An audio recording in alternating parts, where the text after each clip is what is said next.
What's up? It's the Kokomo Press Podcast, and we're back once again with another episode, but this time we have a little twist. I've always wanted to do a sports show, and we decided to bring a sports show to this show. Yes, myself, Jordan Grainger, my co-host Hypocrisy Jones, we have a familiar face in Scrap Lotto, and a first-time podcaster, Bryce York. We're very excited to talk to you about what we consider to be the biggest sports stories so far, and we went back a little bit. We talked a lot. Very excited to have you here, but before we get started, make sure you like, share, you hit that notification bell, and you leave a comment below so we know if you actually enjoy this. Let us know, because we want to keep bringing it to you if you enjoy it. But anyway, myself, Hypocrisy, Scrap, and Bryce, we sat down and talked about everything, including the Olympics, all the drama with Noah Lyles, the French drama between the girls and the boys, and how the game worked out, the big three pulling it out. We talked about Steph Curry and Anthony Edwards and Kevin Durant all getting drug tested immediately after the gold medal game, which is crazy. We talked about ESPN laying people off, including RG3 and Sam Ponder. Like, there's been a big uproar about that. We talked a little bit about Caitlin Clark and Angel Reese and how they've been connected through this weird, like, internet thing, and we're just like, do they really need to be? And we talked all about the Olympics and the breakdancing and the 2028 and how in Los Angeles they're going to be bringing flag football, and how the quarterback of the flag football team in the USA called out Patrick Mahomes specifically. All this plus rivalry talk and a lot of other things. You're going to be excited, so make sure you tune in and you enjoy this amazing episode of the Full Court Press. That's what we're calling this episode of the Kokomo Press Podcast. Enjoy this show, the Full Court Press. It's the Kokomo Press Podcast. It's the Full Court Press, baby. Woo! This video contains adult content not suitable for children.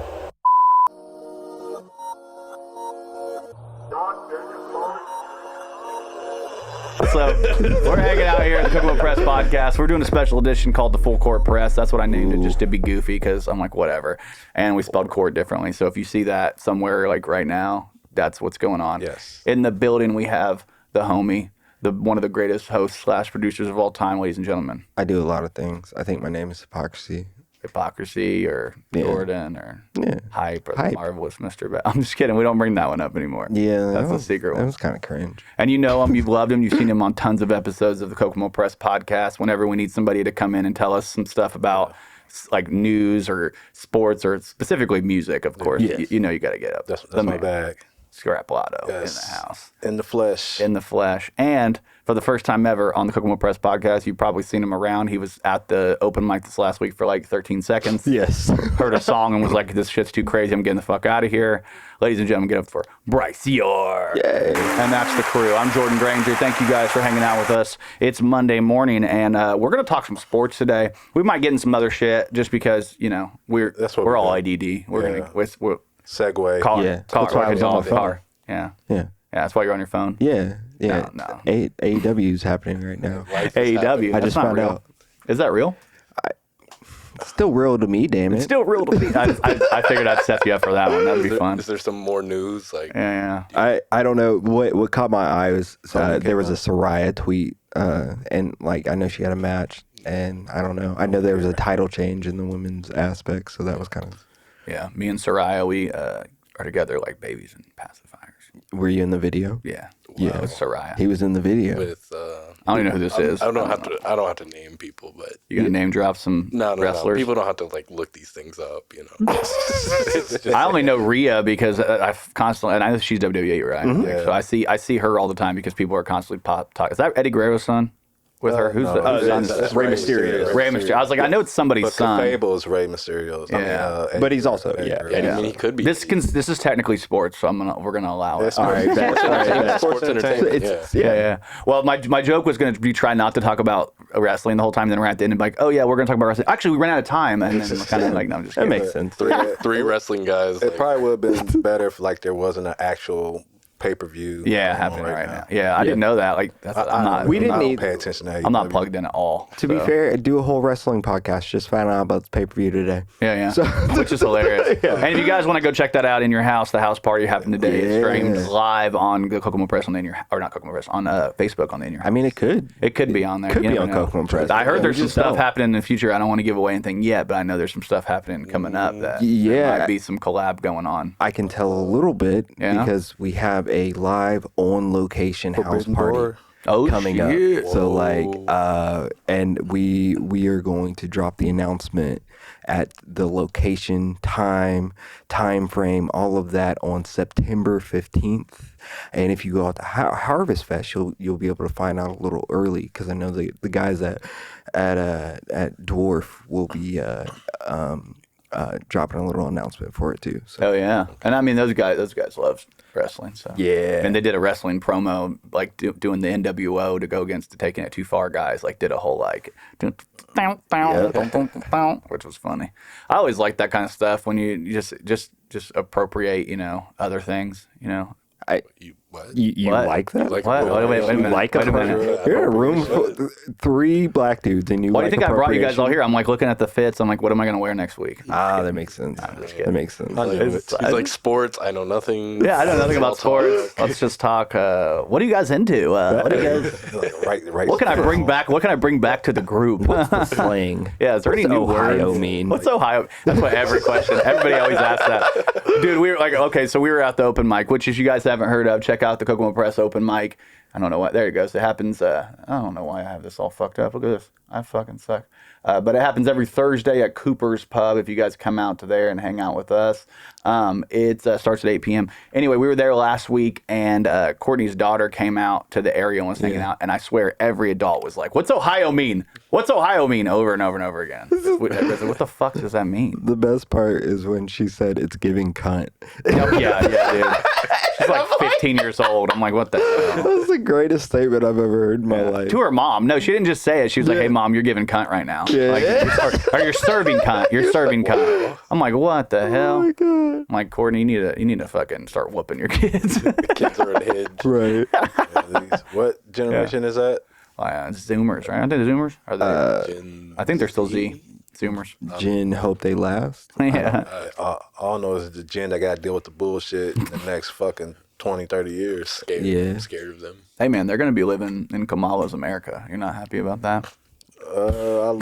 That's undetermined. Yet, Yeah. That's The where it's wheels on the crazy. bus Any go America round and safe. around. Yeah. Anything can happen. We had Larry the producer come out to the open mic, and my joke was she'll be the first chicken head of state. There you go. You get that one. Look at Scrap's head. He said, nah, fam. Dude, but you got a bunch of Kamala jokes Indian, too. black. I do, because I Hispanic relate to women her. here. Yeah. We need to get more representation in the Yes. White House. Fact. That's a fact. Because she's Indian.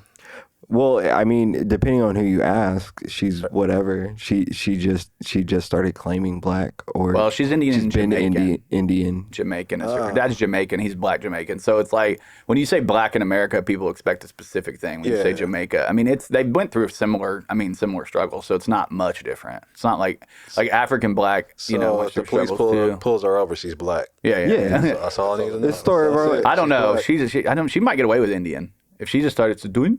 You know what I mean? Like if she starts doing that. I don't know. She looked pretty black. Yeah, she You think looks, so? Yeah. She looks. When she was younger, I think my thing is as she gets older, I think she looks more like an older Indian lady. But when she was younger, she was like, that picture with her and Montel Williams. She looks black. oh yeah, Yeah. yeah. That's what I'm saying. When she was younger, she was like, she definitely looked like she would have said I'm black, but It's I don't weird know. that we're in a culture where like people are like, "You're not black." Yeah. When like I'm like way before their ancestors were like, "You're too black." Yeah. You know, that's why there was things called like one drop rules or 1/8 rules and stuff like Yeah. that, because it didn't matter how much black you had in you, you were considered black, and the police still hated you. Yeah. But now it's went from that to like you gotta have 4 black grandparents. To Right. consider black. That's but weird. like let's be real. Who kind of set that bar though? Who internet. changed? It changed, and I mean Black Twitter. Let's say Black Twitter. Let's be honest, because it's Black Twitter that's like. And I mean, we just watched the whole. I mean, we haven't gotten into. You haven't been in a while. I know this is supposed to be a sports content, but we're gonna get into it. We're gonna talk Kendrick Dr. and Drake. Umar? Kendrick, yeah, we can talk about that too. But Kendrick and Drake. I mean, that was like a big part of his debate. Was like, you're not black. Like, Yeah, but it was like more of a culture thing, Yeah. like how, him growing up the way he did, and now all of a sudden he's this mob ties, yeah. it's gangs, like trying to like act like putting like a cosplay type shit, like knowing back when he was doing Degrassi and stuff like that, he was not channeling this type of character, but now all of a sudden he grew his beard out and Yeah. now he got braids. Never Well, I don't had- know. Never rocked braids in his life. But now all of a sudden- Degrassi though, he was like 15, 16. I mean, can you really come on a guy for that? Can he evolve to? Yeah, I think he can evolve. Well, I'm not a huge Drake. I'll say you know. 24, 25-year-old Drake. Is that better? I mean, Yeah. look, 'Cause he even was a then singer. though, He I mean, he wasn't was even- rapping. I mean, he's rapping. But He's he in the wasn't- clubs. But he there's wasn't. difference between rapping and being like a Yeah. gangster, Yeah. and like that time frame Drake and this time frame Drake, two different people. Yeah, but I mean, when you think about like when you're a young rapper, I mean, you probably don't have a small circle yet because you're an idiot. Like it's just like young sports. Let's segue into the sports part of it. Like young athletes, they don't have a great circle typically. Like LeBron is the reason why LeBron. I mean, he's a smart guy in general, but one of the reasons why LeBron is such a successful person in every aspect of his life is he had a great circle. He kept them with him. He said, "These are my people." Somebody like Drake, he might not have a great circle until now, so now it feels more mob-ish. He still don't have a great circle No. because if you listen to his music, he's still talking about uncertainties in his life and stuff like that. So Yeah. he's just confused. Drake's rap career is kind of backwards to other rap careers. Yeah. Like if you look at a Jay-Z or even like an Eminem, because too many white people watch this show and you gotta say Eminem. But if you look at them, like those are rappers that talked about rap things coming up early in their raps.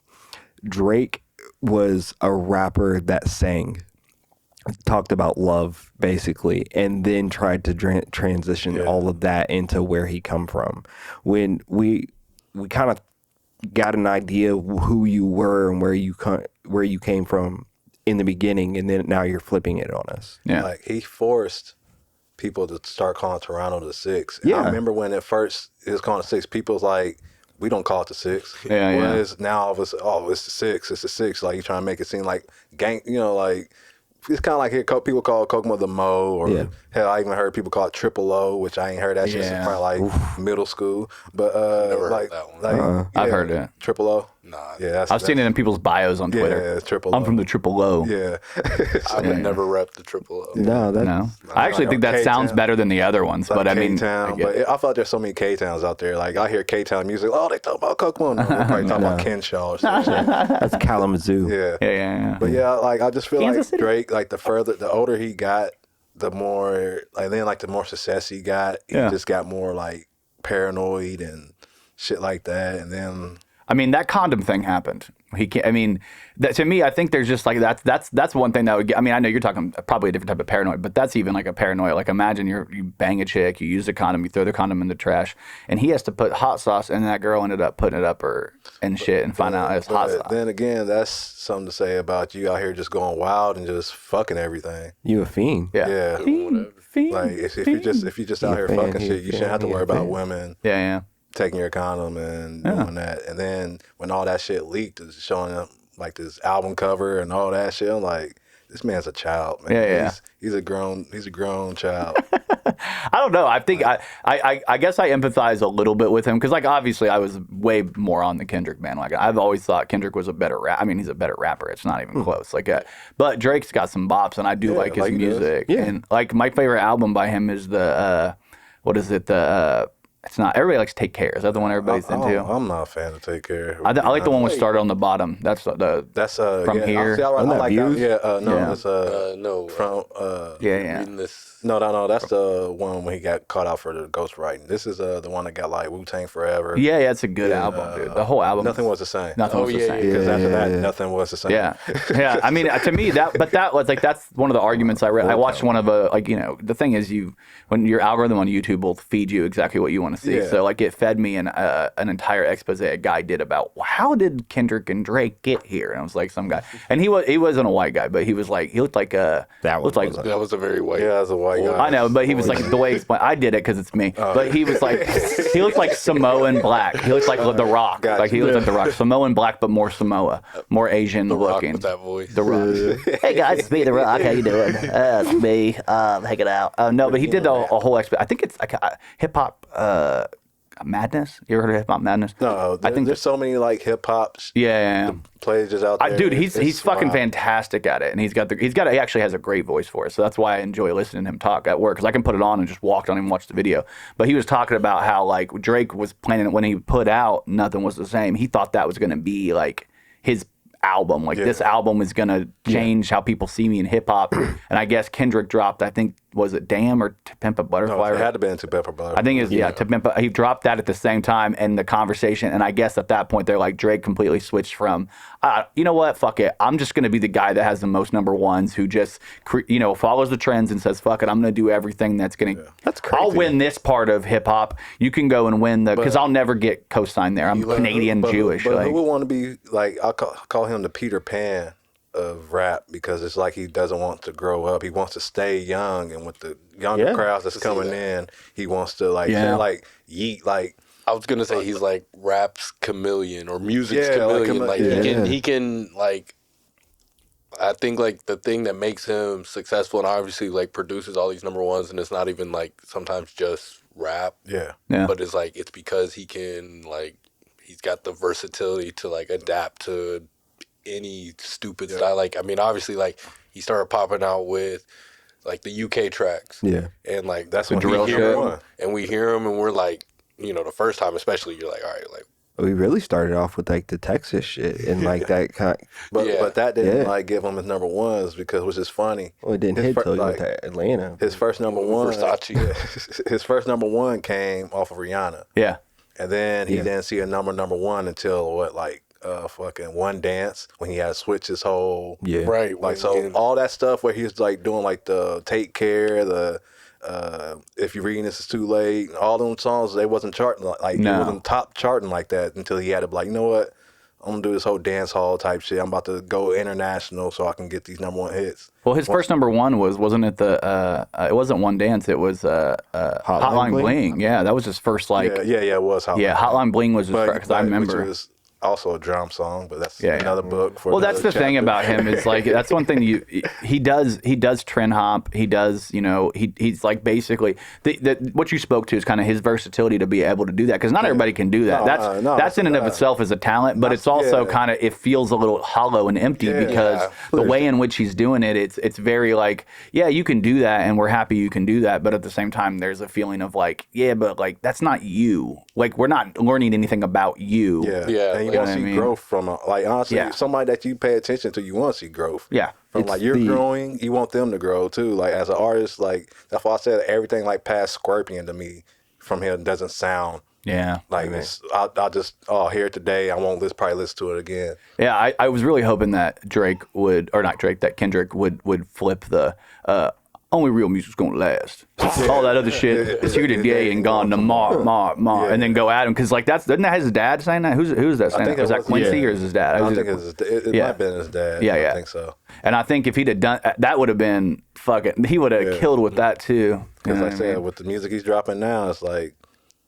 I can't see myself bumping this shit next year. Yeah, I'll tell you that right now. I mean, not really. Like some of it, like I mean, the Sexy Red track's fun. I mean, it is what it is. But like that's shit I can't. I don't see myself. Are they about to like continue to go at it? No, it's just Drake being Drake, because is Kendrick dropping, and then like is he gonna just be like off that, or like what do you feel like his vibe is gonna be if he's dropping? You better stay the fuck away from him, bro. If history repeats itself, like after like the major like battles, like they really like don't end. But in battles, like I never seen a battle go like one sided like this. Like when like when the Jay-Z and Nas were going at it, like you have people like arguments Jay-Z for won, both. people Nas won, but now it's people like, well, Drake won because this, he got the number one song, and if it weren't for Drake, we wouldn't know who Kendrick was. Like that's a lot. Yeah, like y'all just making up excuses now. Like when it comes to the tracks, he didn't win. No, like, I feel like I'm the biggest Drake fan in the room, but like I would say like I agree. Kendrick won the battle to me. Kendrick put out the best or the most viral as track out of the whole thing. I think Drake had like a song or two in there that was like. Family Matters is a good song. Fuck everybody. I will say that. Like, and the beat switches, I think there's like three of them. It's like three different, and it's like every one of them. You're like, this is cool. This is cool. This is cool. It just you can't compete with Not Like Us. Like Not Like Us is such a good song. And with that, it's Drake. Like Yeah. I feel like Push Ups and that are like Kendrick gave us like 4 different tracks, Different styles, different feels, different everything. Drake basically gave us 2 of this. Even that fucking Tupac fucking shit. Yeah. I tracked it. That was disrespectful. Yeah, that shit was ass. Yeah, what was the? I can't remember. I know Like, we got Euphoria. We got the Not Like Us. The other one, the one that Meet the Grams. That's like Malay's favorite one. Like I can't listen back to it now because I just I like listen to that shit all the time. You like it a lot. Oh, it's so dark, can't. bro. I like Me, it. It was like I mean, like in the moment, it was like such a like. All right, it was like a shock value song for me. That's like, a visceral. Yeah, exactly. Song, it was bro. shock value. Like you throw the beat on because you like I don't know. You want to let somebody know you're about to like. Now the beat, like I could listen to that beat all day. That whole Just last the verse, subject. like, just like peeling, like them lyrics that Pusha T said, "You gonna peel back." Yeah. That last verse. I feel like that one didn't hit. Like honestly, like I mean, it hit like as far as like. No, if it didn't hit Family Matters, we wouldn't been talking about it. Not like you got. That Not Like Us wouldn't have been the dagger. It would have been if that didn't hit. My only problem with the entire battle is like at the end of the day though, like nobody put the proof on the table. Yeah, that's a fact. But that's the rap. Like I don't want to go into that. Like it's like everybody lie. Like rap. maybe people are covering things up. I'm not gonna let the I'm not flying conspiracy. I know we're going to get to the sports eventually, but it's just like nobody like had anything concrete. Like obviously, You're not wrong. But it's just like. But all right, that's man. my thing is this is rap beef. Nobody brought up. Oh well, was in '88 was Jay-Z getting chased through Nas' building and walked into Nas' crib and Nas gave him a sound? Yeah. No. Did wasn't NWA fucking each other like how Ice Cube was saying? You know, he said like MC Ren tastes like Eazy-E shit. Yeah. Right. Like it's like people are. It's just how I say who can lie the best in rap. I don't think it's ever been the lie. And plus, like, well, not lie, but who can tell like the lie? And plus, with Drake shit, like he got like evidence out there that you're a weird dude because you. Oh yeah, like I mean, like so, they're not pulling anything. Like I don't feel like anything. Like somehow they pulled something from something. Like Kendrick had things like plenty of stuff on the internet. Like you can go on TikTok. Yeah. There was plenty. Shout out long, Ebony Prince. Yeah, like you can find like a 4-minute video about why somebody think Drake is weird, and then like obviously Drake was pulling like Instagram comments and Instagram follows up. Like they were just pulling this or that just to get to whatever they needed to spit the bars and shit. But like it's just crazy. Like I don't know. At the end, it was just that was very interesting. The thing that they were like literally taking Kendrick bars off of like tweets. And I was like, that's a little bizarre that, I mean, it's not like that crazy that he would think of those as well, but also there's a part of me that's like, did he go searching Twitter for like, to comment back? That's a little weird. Does it matter in a way? Because That's research, bro. Like that's not research to take exact lines, you know what I mean? My quote is no idea is original. Yeah. Well, that's like, true. There's nothing like, But words are. I mean, you can all. There's that joke where you can say like a sentence nobody's ever said before, like somebody threw a gordita in the dryer and turned it on flat. Like nobody's ever said that before. But that A minor shit, maybe. But that A minor shit, that was funny. That started with R. Kelly. Yeah. Like that's all I'm just saying. There's nothing like you understand. It's like so he found people like he found Drake A minor line on Twitter. Like you can also find from 10 years ago people saying what R. Kelly's favorite. I agree. And like I said, I still minor. think Kendrick won, but I think that argument's a little bit of a cope, just a little, because like if he did go take the line specifically, I mean nothing's original. You're never gonna come up with a chord progression nobody's ever used. That's something in music we always talk about. Like that sounds like this, and I'm like, go fuck yourself. Everything sounds like everything, and you're right. Like we're really not gonna come up with anything, but at the same time, it's like exact quotes, and there's like a bunch. It did get a little weird there, but at that point, I think Kendrick had already fucking won. It didn't matter. You could have shown me anything, and it was over. Shit matters. I'm not mad that Kendrick outsourced his ghostwriters. Hey man, I feel he didn't pay his. You're cool that he didn't pay his ghostwriters like Drake does. Well, actually, I feel like that. Drake at least paid the motherfuckers. I feel like the irony in that is a little bit better. I think it'd been funny if instead of you run to Atlanta, you run to Twitter to get all your work. You know what I mean? Like that's funny. Flip the bars on. Yeah.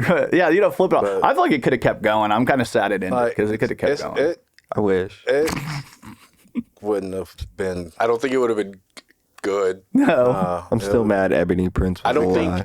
Do you think I'm not gonna the shot at the security guard was the end of it, right? No, at the end was the heart, like the heart part 6. That was like, because you can just hear it in his voice. Yeah. Like, I forgot that one existed till you just said that. See, that's Because what it I'm was saying, it was bullshit. Yeah. Like, yeah, like, and his, like, people saying, like, he was, like, contradicting himself. And Yeah. like, oh, we fed you the information. Like, the people who feeding you this information are goofballs. Like, Yeah. you said you. Why are you calling yourself a pedophile? Yeah. Like, that shit, too. Like, if I was a pedophile, what you think I'm like? They would have been locked me up. Well, we know rap can go wrong, and I mean we've seen it throughout with beefs and shit. And it's like it's probably good it ended when it did, but also because we did get some fun tracks. I mean, I'm always gonna bump Family Matters. I'm always gonna bump Not Like Us. I'm not going to I don't Family think Matters. I don't Yeah, I think will. either I like one it. of them was topping either one of the best song in the beef. Like I don't think Kendrick was gonna give us a better track, No. a more viral track than Not Like Us, and maybe like I feel like Euphoria maybe was his best. I don't remember what. I feel like 616 and I forgot. yeah, like that shit because it's not on streaming. He kept that shit on SoundCloud or YouTube or whatever. And that right there, that's kind of like that was showing his rapping ability. Like motherfucker, you can't out rap me. You probably can out pop me, but you're not going to out rap me. Yeah, Well, I think that the versatility in that shit is that Kendrick showed that shit as opposed to Drake, who just showed one style, which is weird coming from a Drake who has shown multiple different styles in rap. You think he would have came with more of those. He did do the buried alive. He did, I beat him to the pause by like 0.1, but he was ready to go for it too. Sorry, bro. He copied him on the buried alive. He did that on Instagram. Yeah. He just kept that there. But and then he took that off. Yeah, I can say he started deleting shit, and I'm like, you're deleting shit. Yeah, it was like, all right. He was Like, I'm tired. That's when you know you lost, though. Yeah, You're just like, fuck it. and then before we get to the sports shit, because I got a good segue from this to sports. Well, I got one thing I want to bring up real quick before, because I do have one music thing I did want to bring up here, and I don't know if you guys saw this. I'm just gonna say, beefs can go bad, and this actually happened. Philadelphia Rabble. I'm not even gonna try to say that dude's name. YBC Duel, who recently went viral for digging up his op's grave, has been shot and killed in West Philly. You guys see this shit? He dug up the grave of his op and then ended up dead. So, I mean, these things can go bad quick. No, they can go bad when they're fucking. Well, that was like, fucking stupid. In West Philly, like I don't even call him a rap. That's not even a rapper. You're just a gangster that decided to fucking rap. You're probably right. But isn't that so? You just said you're talking about Eazy-E? Is that what we're talking about? Yeah, Gangster decided to rap. No, like, but he got writers though. He's not actually out here. That's true. Yeah, like Pusha said, He got Ryder. He got Ice Cube. Yeah. I watched the movie. Seems like bad karma in the first place. Yeah. So you digging up a dude like that's crazy, dude. Yes, and that's like I said, this young generation. Like you see, like all these like young generation rappers out here acting stupid for like internet views and shit are the ones out here getting killed. Absolutely, yeah. I mean, Like, rest in peace, X. You know what I mean? What's that one dude that just got killed? He had the song when he like was rapping over the Vanessa Carlton. Oh God, no, I don't know about this. No, he didn't get the guy who rapping over Vanessa Carlton shit. He's like who got smoke? And he's basically talking about all his ops and shit. And then this other guy made a song about his people. Then next thing you know, like earlier this year, he got killed. God. I don't know his name, but I guess because I don't pay attention. Like I pay attention to music, but not that shit. Yeah, you can tell if it's like only real music's gonna last. All the other shit. Like it's like in wrestling, terms, somebody come to me like, "Oh, you don't watch New Japan?" Like, I'm okay. I'm all right. Can't always be tuned I in. gotta sleep sometimes. That should be on at 2 a.m. You're not a wrestling fan. You don't watch New Japan. Like, You poser. I'm sorry. So many hours in the week. What was your segue that you wanted to do into the sports? About the whole Not Like Us and Steph and LeBron. Yeah. Like how they was playing it after they beat Canada. Yeah. And which is Steph said, "I'm tired of this song." LeBron's like, "I'm not." Shit like that. Like, so, light skin versus here we go again. We're right back at it, dude. Cleveland versus Cleveland. But they're both boys from Akron, right? That's crazy. Yeah, I saw you posted that on something. I mean I mean, we can talk a little bit about the Olympics because the Olympics was such a big deal this year and everything that's been going on. One of the big things that I pulled up on here somewhere. Oh, did you guys see this one? This was pretty hilarious, I thought. Yeah, that Stephen Curry was drug tested after his insane performance in the gold medal match against France.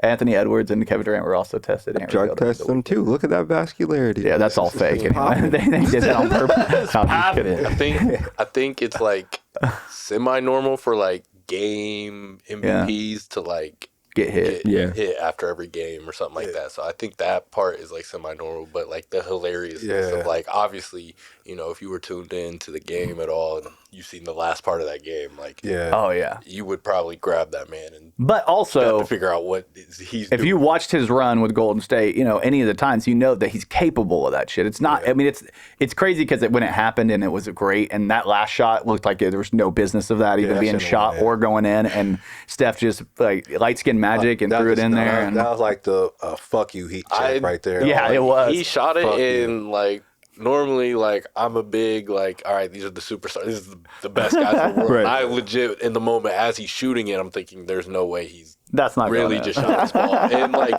the hilariousness of, like, me being, like, I'm such a basketball guy. And, like, you've got him, KD, LeBron on the court. And, like, obviously, Steph's hot. He wants the shot and things like that. But watching how they were just doubling him and like would ignore KD and LeBron was just like, it's just insane. Like that, the gravity. Yeah. He was like, pulling him in like a freaking dying top star. 3 guys in the world are right there, and like, You're locked in on one man. It's just insane. There's that one specific picture that like where you can see he's shooting it over like 2 dudes, and you just see KD and LeBron both unguarded, and it's like imagining that happening in any other like scenario is an insane concept. There is a meme saying like LeBron doing like those moments. He's like just standing on an island by himself. Like they showed the one when Kyrie hit the shot. He's like on an island. They show when Ray Allen hit that 3. He's on an island. And they show that, and he's just on an island. Like, hey, Kyrie probably a Kyrie 3 maybe. I know that. I mean, LeBron's had a ton of great shooters around him that made shots at the right time. I mean, between Kyrie and Ray and you want. Yeah. There's people out there that argue that, well, like, oh, Jordan did everything by himself. You know, Michael Jordan, he shot the ball, he played defense, he ran the plays. Phil Jackson just standing over there. He didn't. It wasn't Phil. Like, who's Scottie Pippen? Bron might be one of the best. Bron might be one of the best like Jordan? Decision makers, like in that moment. Like he's not like, obviously most people are gonna, you know, if you're the guy on the team, like you want to take the shot, things like that. But he's willing to, if he sees an open man, hey man, take the shot. I think he really learned from those Kerr moments. You know, but he got killed for that early in his career. And I mean, like he deferring the ball at the last seconds. Which is crazy because like he's taken plenty of them, plenty of them. I mean, LeBron told but I think now if it was the last minute, I don't think maybe if LeBron's going to drive it, like if you need a 3, you're not giving it to LeBron for the game, right? No. But like if you're on that team, there's anybody else on the team, I'd give it to him. That man before hit him. a game-winning layup against the fucking Pacers. So, that's a guy like. I don't know. But the layup, that's what I'm saying. A layup, if it's something where he can, if you need somebody to get in the post, he's going to get there. He's going to get there. He can just come downhill. Took fucking Hibbert out, but that's a different story. Dumb. That's so dumb. Is that the Oladipo? He got a fucking ring. I know that was all mad. Fucking. Jeez, that was a wild one. What's his fucking coach name? Fucking, I can't even remember his name. Vogel, Frank Vogel. And he got one with LeBron. Went off, got a ring. With LeBron, See, which at was even least more. Ron Artest, during his like championship moment, he like said, "I wish it should have been Indiana." You know, when he won his ship. He's like Jermaine should have been with Jermaine. It should have been with them. Yeah. Blah blah blah. Vogel like, oh, I'm happy I got a ring during the bubble. I think a big thing. I think a big thing. Got that nigga paid, bro. I think a big thing. That bitch. I think. I want to say it was like the Jeff Teague podcast or something like that. Club 520, it's a good podcast. They were talking about, I think around that time, because Teague was there, and he was just talking about how, like, there was just no chemistry there. Like, those guys just did not get along, and it was, like, what's crazy, like, I guess, like, from my point of view, I felt like things were, like, good. Yeah. I mean, like, perspective on us, it's, like, the best team we'd had in, like, since the team that had Mouse in the Palace. They all so hated each other. It's crazy. Also insane, like, I know we're a team of, like, mediocrity, I guess, in a sense, because we're always, like, doomed to that, like, midway pick. We're always going to, like, make the playoffs, but we're not necessarily going all the way. But then, like, we always have those moments where, like, we ran into the best. Like, We ran into Jordan. Like we didn't get beat by a scrub team. Like this year, like the team that took us out were the eventual champions. Right. The team that took us out back, every time we make it to the Eastern Conference, 97, we lose to the ran champions. into Jordan. 01, you could run into Kobe. There's obviously the Malice and the Palace year, and then Paul George running into LeBron. Running into LeBron, D Wade, and Chris Bosh. Except for that one year, that's the only year I felt like when we lost to the Knicks in the fucking short year, the year after Jordan left. When the Spurs. That's we should have went to the finals that year too. Even though we went to the finals next year, we should have went to the finals that year too, but we lost to the Knicks, and the Knicks ended up going. And the Knicks was the 8th seed, so I think that's the last time the Knicks beat us in the playoff series, isn't it? I'm pretty sure. Yeah. I mean, I like to remind Knicks fans all the time, like that's the last time you beat us. It was like so long ago. We've had two Eastern Conference finals, and it was a short season anyway. It was exactly. I don't count short seasons. I don't either. That's why Frank Vogel doesn't have a ring. Yeah. It's tough. I feel like the bubble. I feel like the tough thing about the bubble is like anybody else won that ring. Like everybody Pacers would have won the bubble. Dude, that's our ring. Well, I mean, we did have the best player in the bubble at that point. Because I feel like where it's is he at now? Where the fuck did he go? What happened to him?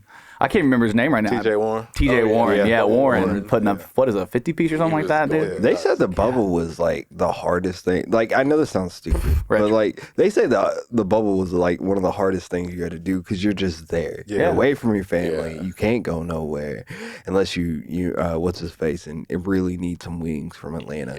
But like, let me go ahead and cut to Justin Timberlake's "Cry Me a Fucking River." We were all stuck indoors too. No. We weren't in Disneyland. Absolutely, Disney World. under fucking standable. You weren't in Disneyland. Jimmy Butler's fucking Rachel Nichols. Everybody knows that. Like that's allegedly. That shit probably happened. That happened. Yeah. I mean, obviously they were having stuck in the fun. bubble. They were stuck in the bubble, man. He's like, I gotta do what I Things are gotta gonna do. happen. Yeah. Somebody's gotta come up for air.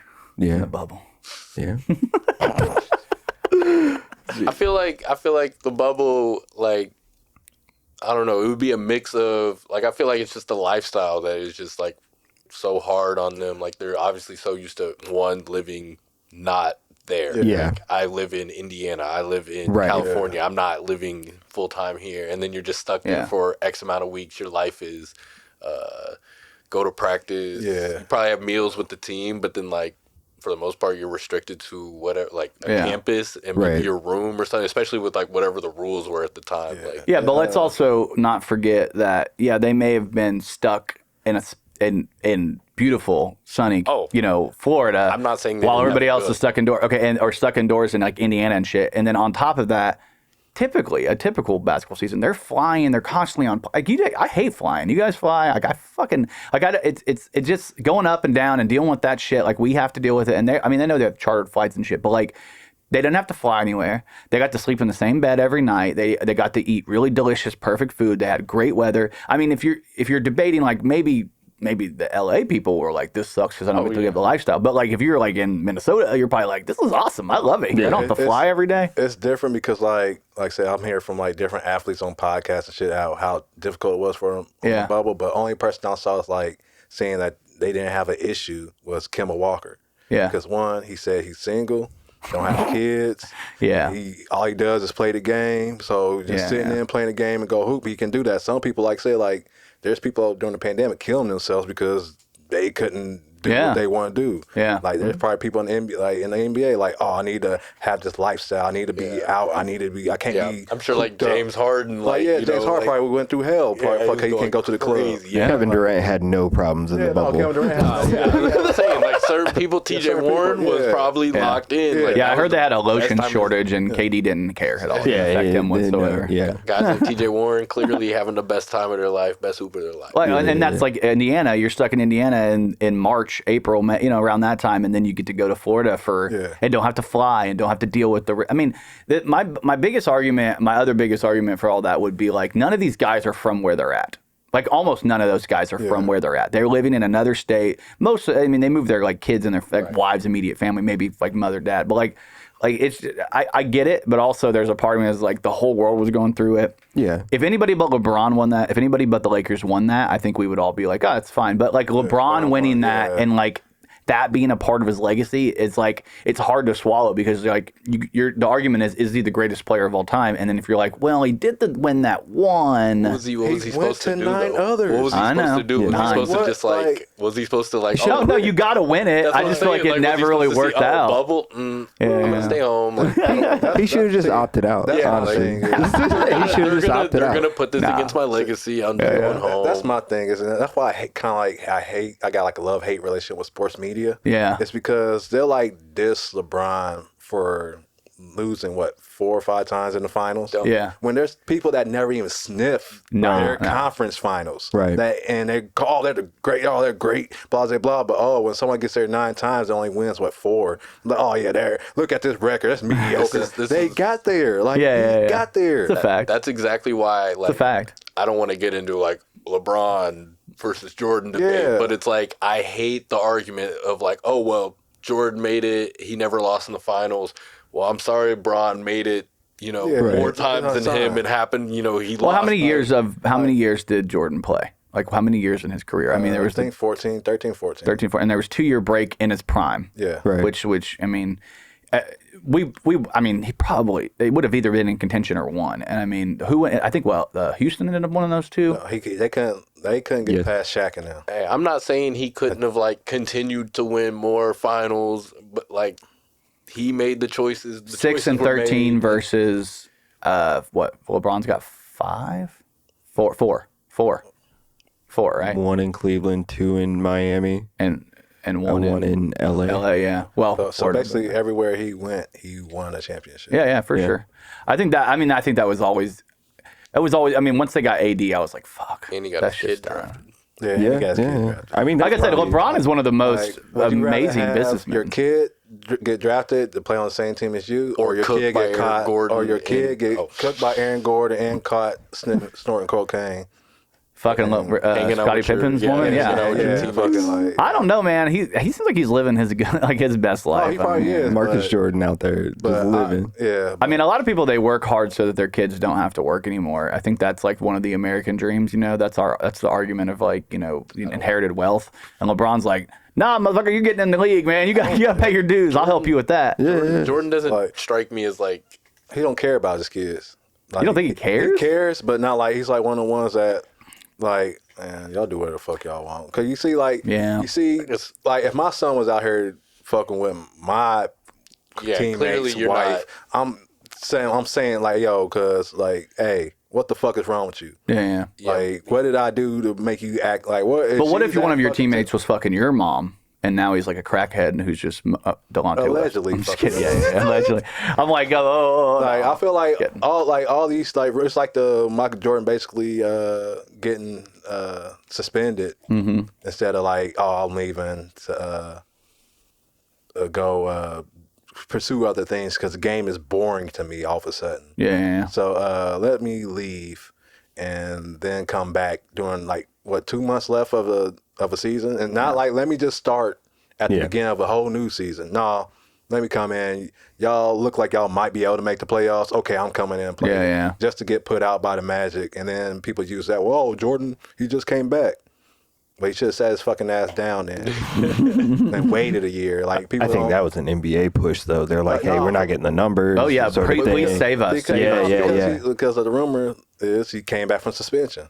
Like they say he got suspended for gambling, and that's why he had to take this. Like, hey, take some time away because we can't fucking kick you out the league on some Pete Rose shit. Yeah, I mean, his Bringing dad too just much died. money. He got his dad killed. That's another rumor too. Allegedly. He got his dad, but that's allegedly. Yeah, he got his dad killed through gambling.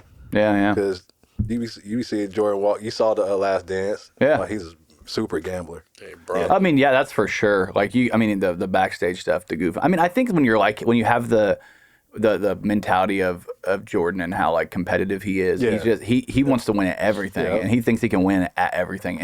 And I think when you defy the odds, because the thing about let's also talk about the difference between LeBron and Jordan was he was touted, but he wasn't, you know what I mean? He was big, but he wasn't touted the next you. Like, you know what I mean? Like LeBron in high school, they were like, he's going to be the next great player. And he was like, yes, I am. And he made it happen. Whereas Jordan hit the shot in the North Carolina game, you know what I mean? And it hit that shot. And that's like the shot. Wasn't even the final, like it wasn't a buzzer beater or nothing, but like people talk about that all the time. But before that, it was like, yeah, he's a good prospect going to North Carolina. Yeah, but you also got to think like someone like the talks of coming around that time, because Bobby Knight, they said there's a story that Bobby Knight told a GM or somebody with Portland to draft Michael Jordan, but they needed a center. Yeah. And they said Bobby Knight, like, put him at center. Yeah. It's like draft him. They're like, fuck, we don't need him. They fucked up. Now you see. Yeah. I mean, but Bob also, he was lucky enough to coach him with Team USA. So he knew firsthand, whereas everybody else, you only get the information you have. And Bob Knight in particular, he kind of had an eye for talent. Really dropped the ball on Larry Bird, but he had an eye for talent. But, that one guy that got away, but he had an eye for talent. But like at the same time, like you got Isaiah Thomas. I mean, and that might be why, and even another layer of why, because Bob really did like Jordan, and Isaiah's like, that's supposed to be my coach. Why are you so mean? Why are you so mean to me? I saw Isaiah was talking shit about Caitlin Clark, or not talking shit, but talking up Caitlin Clark, and was like, because that's one of the biggest debates in sports right now. Like, I don't know if you guys, I'm on Twitter. I don't know if it's just feeding me that shit. That's my algorithm. I don't know if you guys see it, if you fuck with sports, but it's like Angel Reese and fucking, it's like, who's going to win Rookie of the Year? And I'm like, did you ask if we fuck with sports? On Twitter, no, I'm saying if you fuck with that part of sports. I was just making sure. The WNBA is new. The WNBA is like, it's about as old as it's me, pretty. But I was just making sure, like. Do you fuck with sports, Bryce? This was a sports podcast. No, this is a music podcast, and we just now got into sports. I was just making sure. This was a comedy podcast. Multi-purpose podcast. Yeah, we're talking about it. It's everything. It's a Swiss Army knife. This is supposed to be our first foray into doing more sports, and then if it works well and people like it, then we'll keep it going. Because I love talking sports. I know you guys do. So it's just one of those things. But I know as far as like the Caitlin Clark thing and like, I don't know if you guys watched the game like Saturday last night, basically for us, but 2 days ago, and they got beat by the Lynx. Yeah. The Fever did, and there were some conversations there. And I mean, after that, they had won like 5 straight games. This is actually the easy part of their schedule, technically, because they had like 11 games in 19 days, which is fucking crazy. Yeah, especially to start the season especially for Caitlin Clark, just did a whole fucking tour of the fucking NCAA. Yeah, to the end, to the last fucking game. Last game. Is this the same game where they retired? It was Maya Moore. Yeah. So I mean, they had it. Yeah. That's been the argument. That's been one of the big arguments that people were saying is like, you guys are. You're gonna, like the sports media, the Olympics apparatus, the whole thing are going to be like, well, we don't think she's ready. She's not that important. Actually, there's other rookies, which there's true. Cameron Brink's great. I think Angel Reese is going to be great. I think she needs to get her percentages up. Her shooting percentages are weird as fuck. It is weird. If plug myself, get her in the lab with me. Maybe you can help her, a little bit. I mean, people are now paying attention. I think in the beginning of the year, like they were like, because they've taken their 2 legacies kind of and done the Magic and Bird thing, and they've intertwined them in a weird way. And I don't think that's fair to Angel, because Angel is good. She's a good player, but to say, hey, you got to be this type of like phenom, it's just not fair to her. It's never been. It's like how I've been seeing people bringing up Angel's field goal percentage. Yeah. I've been seeing people bring up Caitlin's turnovers. Yeah. And it's like, they're rookies. Yeah. That's a tale of 2 teams. You know, Indiana has not been a very good team for the last 3 years at minimum, right? Because before that, we had a pretty strong team. Tamika Catchings won a title and things like that. And I think 2. Yeah. Was it 2 titles? It might have been 2. I think it was 2. It might have been 2. But then every team or teams go through those downtrodden. They get. For lack of a better term, they get graped. Damn, maybe I shouldn't talk about that in women's basketball. But anyways, pause. But so this is the rise of a team. The Chicago Sky. I know they've been a pretty mediocre team. They recently won a championship because they had Candace Parker there. Okay, but they are actually like in the middle of full on rebuild right now, like a full team reconstruction, coaches and all that stuff. So they are on the slump too, right? Within but the Fever have picked in the top 2 in the past 3 or 4, I think 4 seasons. Actually, 4 seasons. They had 2 2-2-1-1, I think is the last, like, I mean, to imagine where their record was last year, even with Leah Boston, I know it was her rookie year, and even with, the people that have like Holes and with Mitchell, who's been great. They've been great, but they finally got somebody who can facilitate. Now, the 5 turnovers a game or whatever she's averaging, it's wild. It is wild. It is wild. But she's also averaging a shit ton of assists, and a lot of those are like good. Like I saw a supercut of her the other day, and I was watching the game. She's like throwing like full court passes to these hoes, and sometimes they're just dropping that shit. You know what I'm saying? Like, it makes me so mad. So I mean, that's worse. There ain't no pause for that. I don't even know if we can say anything. That might be worse than when I heard some people being surprised that WNBA players get pregnant. Yeah, that's weird. I mean, to add a couple of points, though, I know he touched on Caitlin Clark. She just came out of college, like legitimately right out of season, into another season. There's no break, which I won't give her a complete, like... They all have to do it every year. Yeah, because a lot of the women in the league, because of, pay structure, we don't have to get into any of that, but like they're playing overseas throughout the year and things like that. So a lot of people are doing shifts other places before they get to season and things like that. So I'm not going to give her complete, but she's also got to get used to pace of play and things like that. And I think that's where that Olympic break, which isn't a normal thing, obviously, within their season, but like I feel like it helps. Huge because, I mean, she's such a gamer where like she's probably in the film room the whole time. She's really working on They her should game. do that every year. I mean, to me, I think that was so good for that league in general. I don't know what it is, but it felt like that break. I hated like not having games to watch, but at the same time, I was like with the Olympics, because if they are going to go straight from the NCAA into, they need that break. I think the rough thing, like sometimes for them, is like the middle of summer. There's not really too much on, which should be beneficial, but obviously game growing and then like getting Caitlin Clark and Angel Reese is huge because now people are trying to tune in. Now people are trying to at least fill their arenas, right?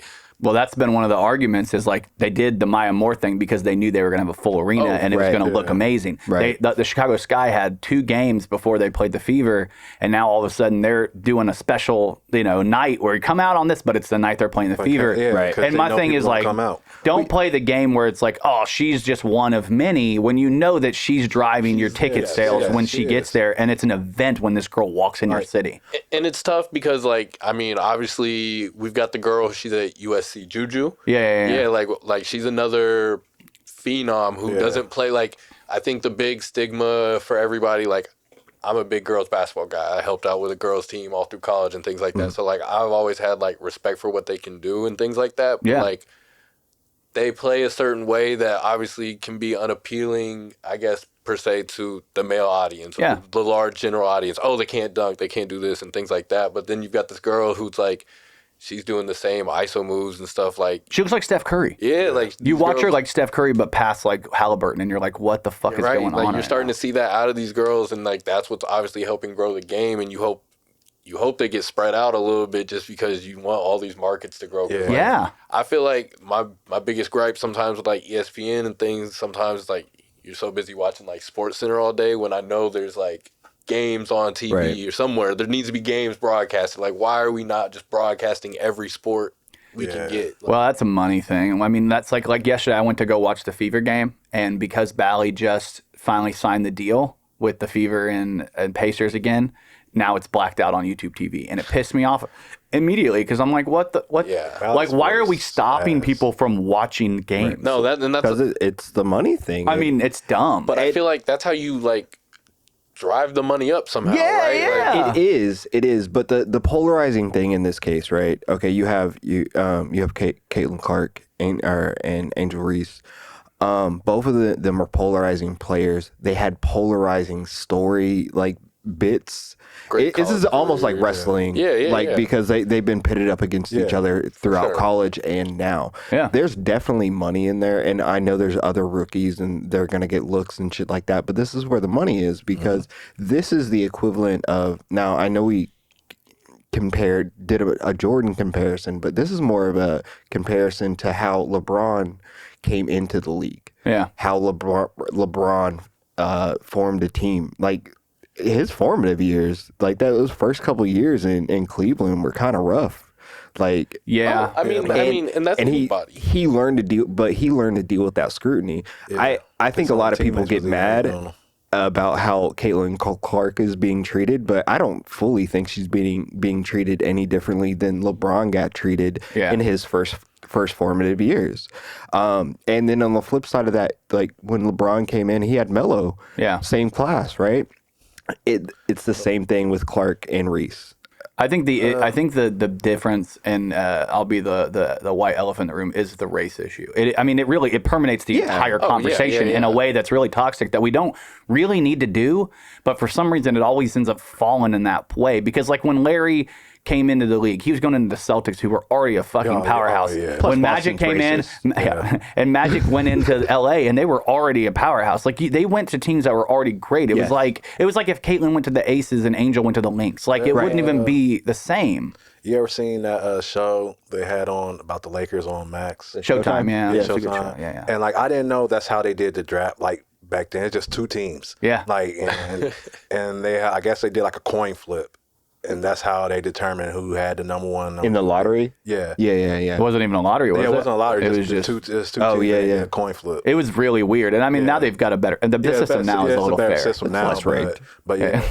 Well, they said it didn't start being rigged until the Knicks got Patrick Ewing. Yeah. That's when all of a sudden the lottery was rigged. Fucking Knicks. It didn't even matter because the Knicks got Patrick Ewing and they never won a championship. Yeah. So like, who that's gives karma. a shit? That's karma. That is karma. That's why Fuck the Knicks. fuck Jalen Brunson.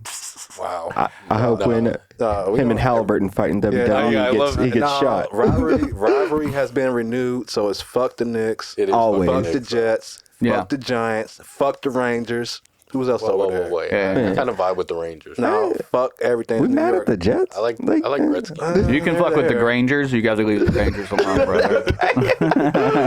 Eat the Grainger. Only thing I like. Dun, dun, dun, dun, dun, dun, dun, dun. How dare you? Dear Jordan. I need you to know you're white and quit calling these girls hoes. That's not like that.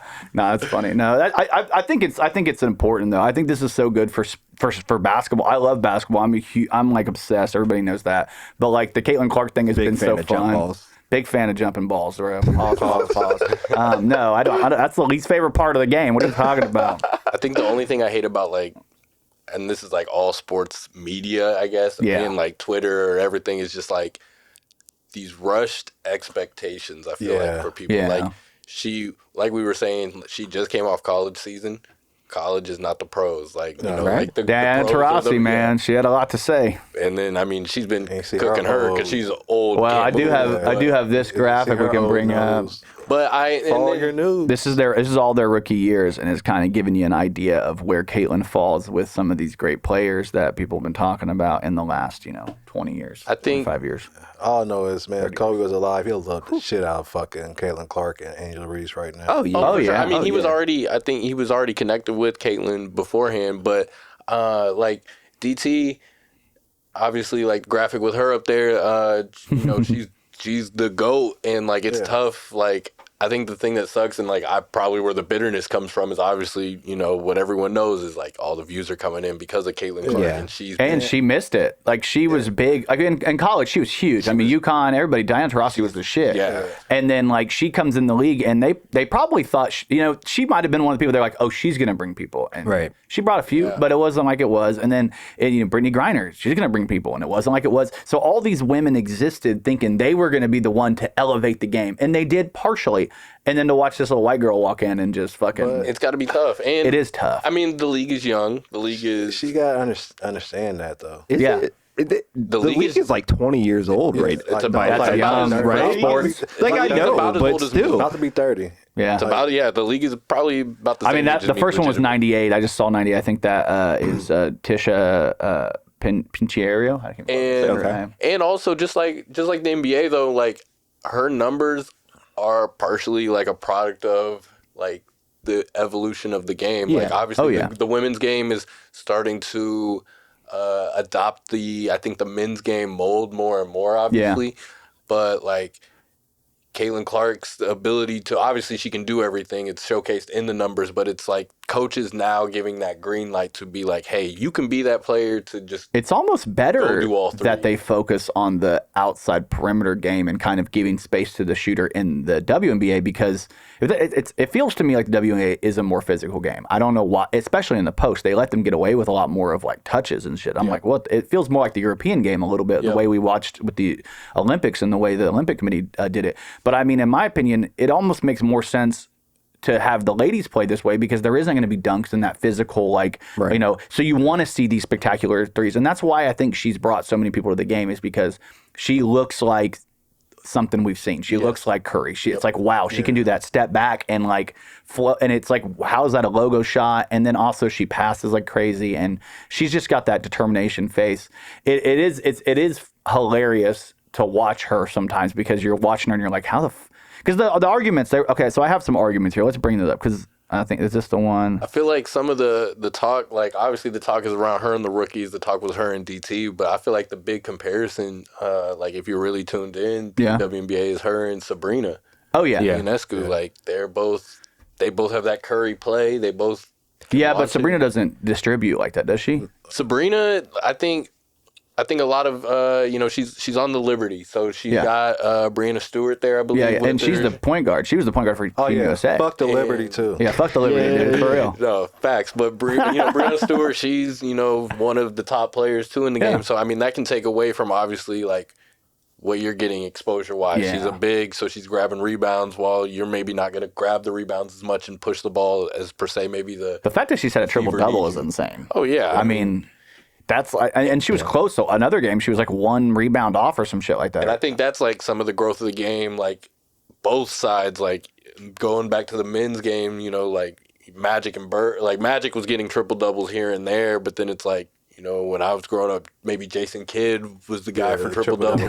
Yeah. And then as a Pacers fan, was like Lance was getting them, and it was like, the triple double. Oh yeah, Lance. Back when I felt like the triple double meant something, not to say it doesn't. Well, Russ kind of changed the game for the triple double. Russ was like probably the last person that was like, okay, he averaged one, and that was like, okay, we're fucking done. But then it became just the norm, like the basketball norm. Like if you're a high tempo, I feel like ball handling, anything, like grab the ball and just go. We're not throwing outlet passes unless we need to now. Like rush, just get the ball and go. Like why are we waiting for anything? Just push it. So that was a Team USA thing. If you watched how often Bam Adebayo would fucking grab the ball and just bring it up court, and I'm like, you guys have the greatest point guard of like one of the best point guards in the league right now, based off of assist, turnover ratio, every metric for point guard. Reese was the best, and I mean, we ended up finding out he had a hurt leg, and that's part of the reason why he didn't play. But the whole time I'm like, this team needs somebody to facilitate, because you watch them just.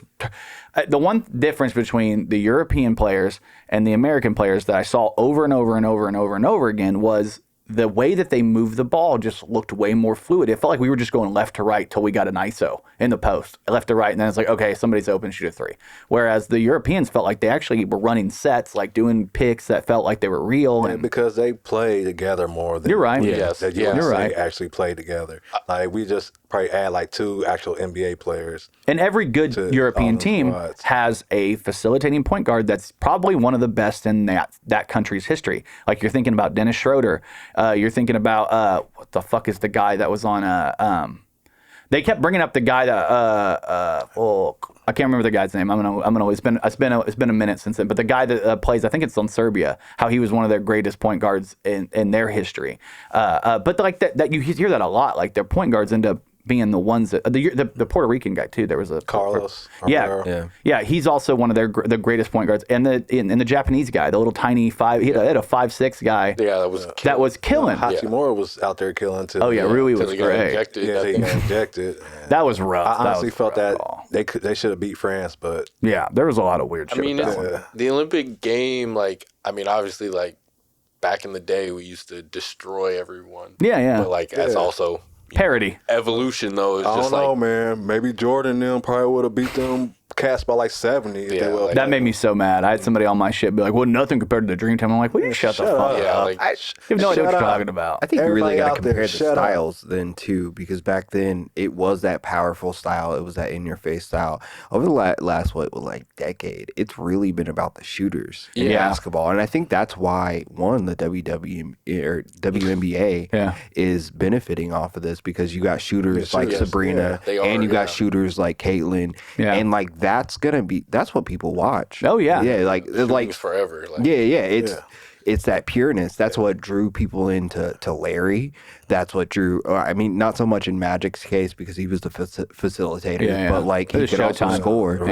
But like, dunks and threes. That's what the game's about. Dunks and threes. It's to the point now with threes. Not to interrupt, but it's to a point now with 3-pointers. Like they want to make the 3-point competition the main event of All-Star Weekend because the dunk contest has died. Been asked for 2 decades. Not gonna say 2. I'll give you because there's that one. It's like they'll give you like 1 or 2 each decade. That's like one of the greatest of all time. Like Aaron Gordon and fucking Blake Griffin. Oh, I've got ideas. I forget who Aaron Gordon go against. God, it's been a minute. Zach LaVine. Yeah, Zach LaVine. That was a good one. Yeah, that was one of the greatest dunk contests of all time. I've got a whole All-Star Weekend revamp. Well, that's a conversation. They're bringing the All-Star game for the WNBA to Indianapolis next year. Are you guys excited about that? Hell yeah. I am. I'm excited. They need to do like how that format they did with the USA. Yeah. They need to do something like that, or just. That shit was hard, dude. I watched that game excited. I was like, this is fun to watch. Now, this time, since the Olympics is over, you got to do FIBA. Yeah. So just put your FIBA, wherever the FIBA team is, and y'all plan on putting together, because FIBA is in 2 years? Yeah, that was the best part of them not putting Angel and Caitlin. And, who's the what's her name? She should have been. She went off, dude. That girl went off. She had something to prove. Because I guess, because I really. No, her name's like Agantoye or something. I can't remember. Yeah, I know what you're talking about. Yeah, that's like, because I really haven't been paying attention to her. It's like saying, like, after that moment when she just went off, people saying, like, she should have been on Team USA. She's, like, one of the ones they, like, cut off. And, like, people complaining about Caitlin or Angel not being on the team. People should have been complaining about her not being on the team over Caitlin. They were trying to pretend like Diana is LeBron, but Diana doesn't play like LeBron. No. I mean, Diana, they're trying to get her a 6th freaking gold medal. She's Lady Kobe, bro. Yeah. But even then, like Kobe, when his last Olympic run was a way more of a factor. Diana didn't even play. But I think he still had more time. Like I think he was done before that next Olympic round. Yeah, because he had that Achilles shit. If Kobe probably went towards Achilles shit, he probably would did. I feel like 16. Did she come off any injury recently? She probably did, but I'm tuned in. She's 41 years old. And she's older. And LeBron. I mean, you can see his age. I mean, I don't know if the Olympic game, you could see his age the whole time. I felt like, and here's the thing. This is the great thing about the Olympics is I don't get to watch LeBron or a lot of these guys as much as I did then and root for them because I'm like typically like fuck LeBron, fuck KD, fuck everybody. I'm just here. I'm a Pacers like fan. That's what I care about. Like everybody else. Whatever, you know what I mean? If you guys do well, good, just not against us. I don't give a shit. But when I watched that, I got to be excited to watch LeBron play. But there was a few things that I'd watch him do, and I'm like, LeBron, back when he was playing us and when he was in his prime, and he would never missed that shot or, there was some. It comes with, like I said, age. He's getting older. You can see his age. Still, for being 38, 39, 40 years old, he's still. It's crazy. Can go out there and give you 20. Yeah, the only thing that I think happened with him that was okay, LeBron's getting there is the dunk. Yeah. Obviously, probably needs to be scrubbed from the internet. Yeah. But I got my opinion on that. It's the fact that he can still at this age. You mean we got dunked on by the Frenchman? The Frenchman. Okay. He's a Yabusele. beast though. Yabusele. He's a freaking beast. The fact that LeBron can just get the ball and come downhill at full speed like that, and he's shoulder into you, spinning around, hitting this left-hand layup every single time. But it's what do you do? I'm not man enough to get in front of that. He's clearing everyone. I don't think there's a single human being I've seen him do that move against where it's he bounced off of them and they didn't move.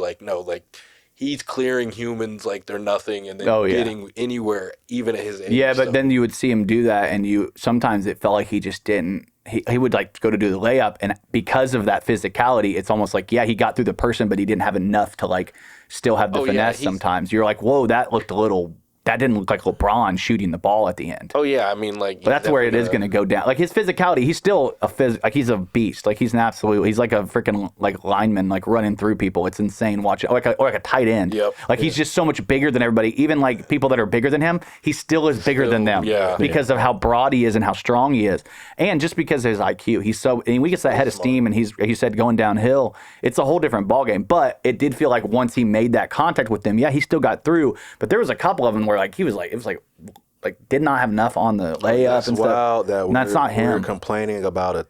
almost 40-year-old. Oh no, I'm not complaining. I'm just saying. I'm just saying you see his age now.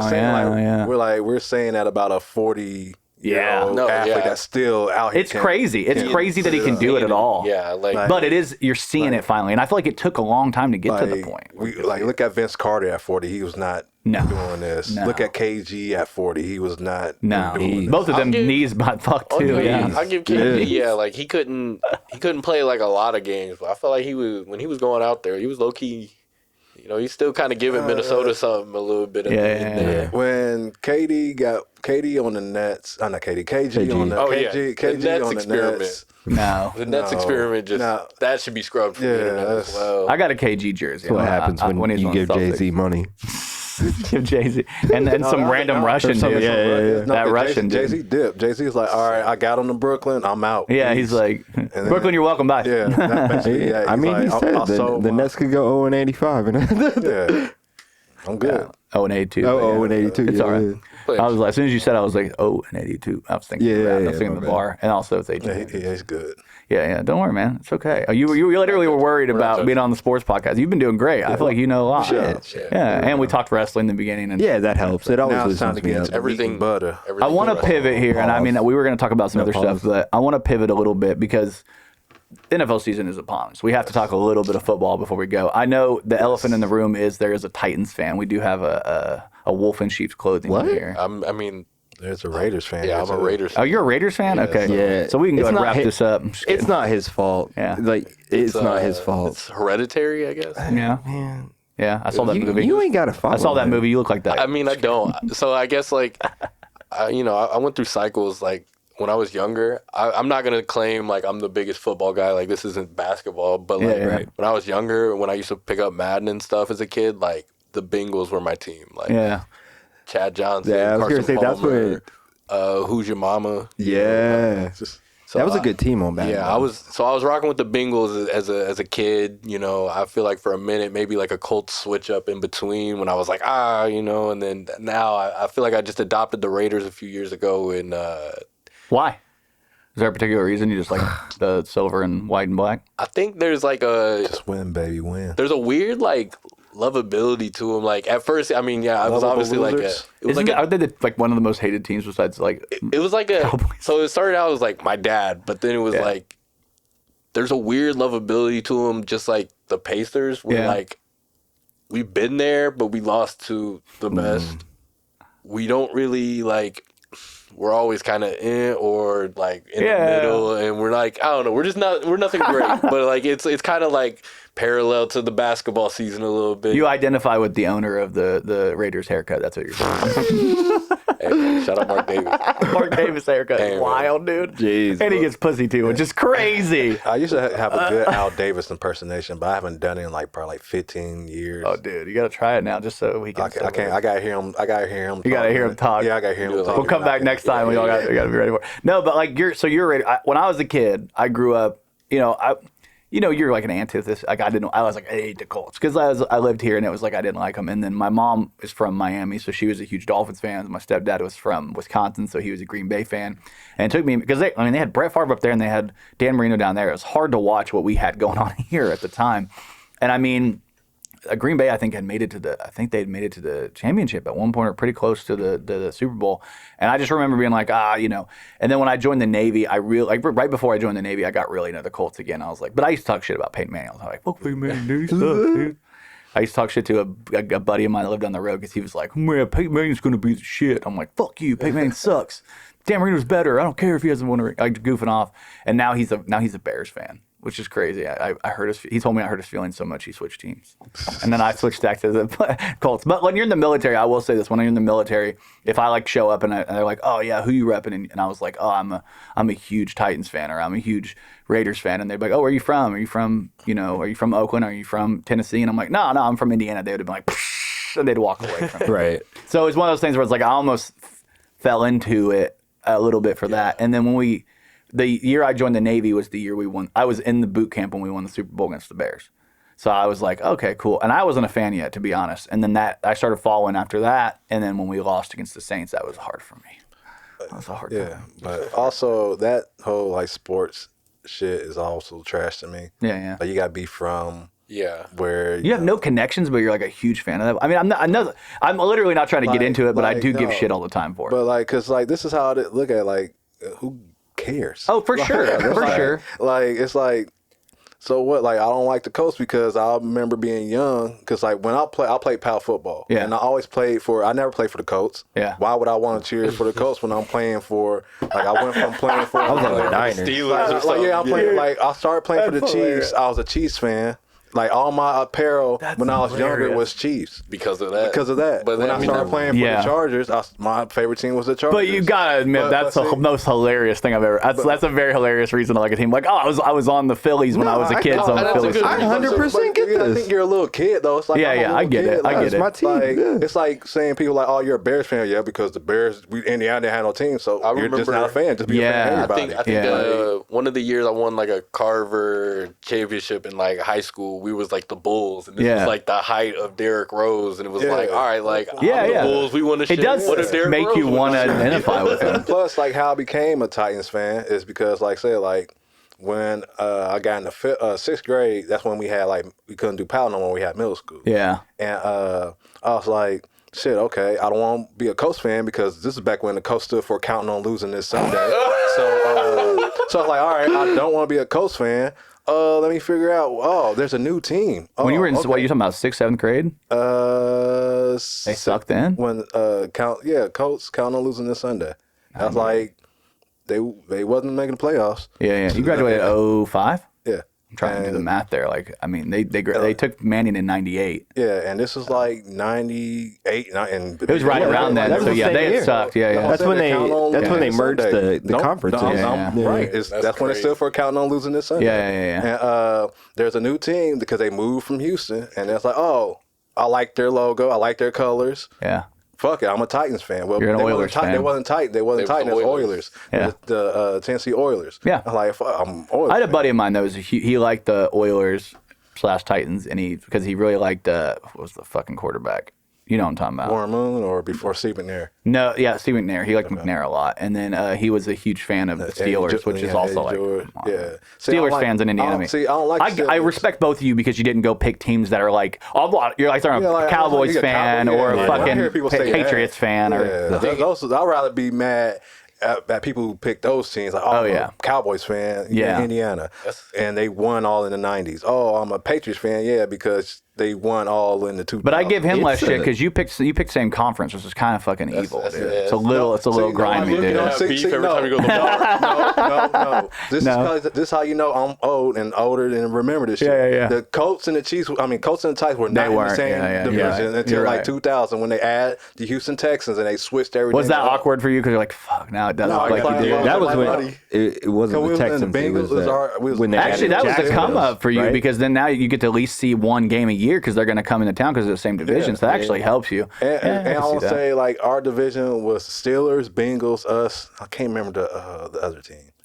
I would say NFL Blitz had me on the Vikings. Oh yeah, because that's what's funny. Like Culpepper and Moss. I remember that's my favorite wide receiver. And and that's why another thing I don't understand. People are like, well, my favorite player is Tom Brady, so I'm a Patriots fan. Yeah. Like, well, my favorite player was Randy Moss. I wasn't a Vikings fan. Yeah. That's true. I did that for a minute. My favorite NBA player was Kobe. Yeah. I wasn't a Lakers fan. I always liked the Pacers, but like my favorite player for the longest time was Ray Allen. So like when he'd go to a team, I'd watch him. But like I still was a Pacers fan at the end of the day. So that's the same. I was a Pacers fan and a Kobe fan. But when Kobe played the Pacers, fuck Kobe. Yeah, it was like fuck you. Big Dude. Melo guy. I feel that. I was a Minnesota fan for a while because of Moss and Culpepper because I thought that was the team, bro. That team made me like. I was like, man, I like black football. Yeah. Like that was the thing, and that was before the Stephen McNair and that Jamarcus Russell. Yeah. So that was a wave right there. Jamarcus Russell. Biggest Hard. thief in the history of the NFL. Next He got his bag. Next to Albert Hainsworth. What about Jameis Winston. I don't think he's a thief. Right? He's more of a motivational speaker. He stole the crab leg. But yeah, he stole those. But he's also a What do you gotta motivational eat, speaker. bro? He is. I love Jameis Winston, so don't let me sound like I'm dissing him because the way he's pulling up to preseason games right now, and whatever year this is for him, and he's still talking up these huddles like. That's what I'm saying. He's a motivational Against the speaker Super Bowl, now. so There you go. He will get you hyped up. Like Albert Hainsworth and what's the name? They just got bread and didn't show you shit. Well, I mean, I know you're not a Colts fan, but we are the Indiana sports is eating good right now. So I am happy about this. Our biggest, time they got I mean, Black Caitlin Cootie. Clark, Anthony Richardson. Well, we did have Brissett. Y'all didn't care. Y'all didn't care for him. He wasn't that good. Let's Like, be y'all honest. didn't, that's why, because y'all didn't care. If he would have showed up for one good game, y'all cheered mediocre white quarterbacks better than y'all cheered fucking mediocre. black Who? I quarterbacks. was talking straight shit about these mediocre white quarterbacks. That wasn't me. I would have rather had Jacoby than I would have like when they tried to bring in fucking what's his name? What's his fucking name? Andrew, who backed up Andrew? What's the fucking name? Hasselbeck. No, not Hasselbeck. Hasselbeck was fine. We had Hasselbeck. Yeah. It was, What's the Purdue guy? The can't dude think that of backed up fucking Painter. Painter. I fucking hated Painter, dude. I was like, please get him out of town. I feel like Painter was bad. there's And it's a lot not of just because he's a guys Purdue guy, because fuck a Purdue guy, but also like horrible. wrong with Facts. Purdue.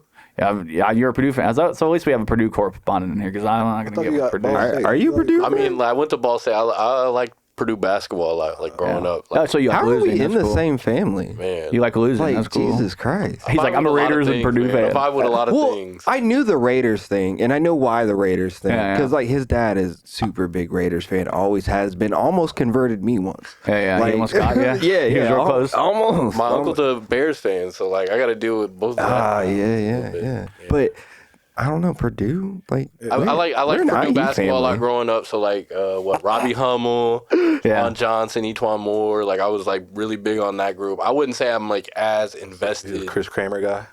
Chris Cam- he was kind of nice. A bunch of guys that peaked in college. But yeah, keep going. Tell me about the IU guys. Yeah, what yeah. they do. I don't know. Like, He peaked a lot in college for the most part. who? Okay, so Oladipo did really well that 1 year. Then he just keeps tearing everything apart. Oladipo. He dropped that album. How much money? How much money did? He ran away from some money. Yeah, well, how much money did? I mean, Yeah. Cody Zeller made a lot of money in the NBA. Cody Zeller surprisingly is stuck around. He's way been better there. than I thought. Him and his brother, I think. Yeah. I don't know. His brother was there for a minute. I think the only good.